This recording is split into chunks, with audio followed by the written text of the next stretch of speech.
Savez-vous que dans les dernières versions de Microsoft Paint, Microsoft a rajouté la fonction supprimer l'arrière-plan qui, si vous cliquez dessus, va automatiquement déterminer votre objet principal, ici moi-même dans mon costume de Stormtrooper, et va le détourer pour bien supprimer l'arrière-plan en laissant un petit effet de transparence si on zoome vachement pour éviter de faire des coupures trop nettes.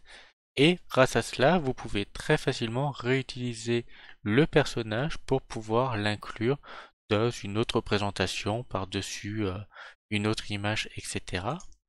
Et cette fonctionnalité va aussi fonctionner du coup avec plusieurs personnes.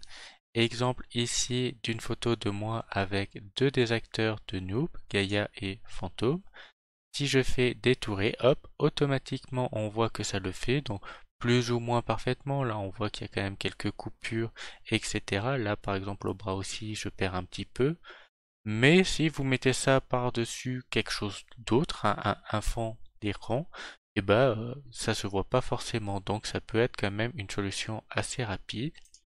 Une solution qui va aussi fonctionner sur les objets, comme avec mon petit robot qui se trouve ici. Je clique très rapidement et hop, automatiquement j'ai mon robot. Donc pareil, on voit qu'il y a un petit peu de la perte d'informations par ici. Mais si c'est juste pour l'incorporer dans une autre image, pas de souci. Et enfin, ça fonctionne aussi avec des monuments par exemple. Ici avec cette cathédrale, si je l'effectue, hop, automatiquement ça va me supprimer ici le ciel. Donc bon, c'est pas parfait, surtout autour des détails, on voit quand même pas mal le fond. Mais c'est quand même une solution qui permet de le faire assez facilement. Voilà, c'est tout pour aujourd'hui. J'espère que cette vidéo t'a plu. Si c'est le cas, n'hésite pas à laisser un pouce bleu, à t'abonner, activer la cloche des notifications, voire mettre un commentaire directement sous la vidéo. Et si tu souhaites en savoir plus, tu peux aller sur mon site internet lepetitinformaticien.fr.